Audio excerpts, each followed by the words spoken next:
आवडलं तर मित्रांनो चॅनलला सबस्क्राईब करायचं आहे, सोबतच व्हिडिओची लिंक मित्रांपर्यंत शेअर करायचं आहे. मित्रांनो प्रश्न बघा, 13 प्रमाणामध्ये 16 तर 12 प्रमाणामध्ये किती येईल?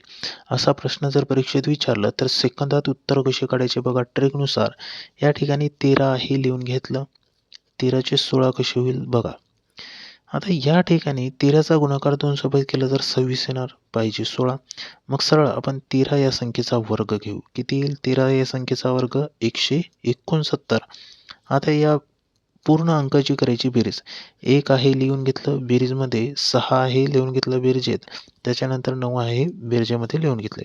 आता यांची बेरीज केली तर किती येईल? 1 9 10, 10 ने 6 16. बघा 16 आलेला आहे. सेम पद्धत या ठिकाणी यूज करायची आहे. 12 ही संख्या घेतली तर याचा करावं लागेल वर्ग. 12 या संख्येचा वर्ग किती येईल? 144. आता बघा यांच्या अंकाची बेरीज करायची. 1 अधिक 4 अधिक 4.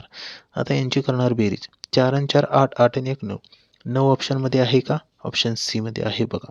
मित्रांनो अशाच पद्धतीने ट्रिकनुसार जर तुम्हाला संपूर्ण अंकगणिताचा सिलेबस शिकायचा असेल तर आपण आपल्या चॅनलमध्ये 1 फेब्रुवारीपासून अंकगणिताचा संपूर्ण सिलेबस या ठिकाणी शिकवणार आहोत. जेवढेही विद्यार्थी मित्र हा व्हिडिओ बघत असेल त्या विद्यार्थी मित्रांना फक्त आपल्या चॅनलला सबस्क्राईब करायचं आहे आणि सोबतच अंकगणिताचा संपूर्ण सिलेबस फ्रीमध्ये 1 फेब्रुवारीपासून माझ्यासोबत शिकायचा आहे मित्रांनो. धन्यवाद.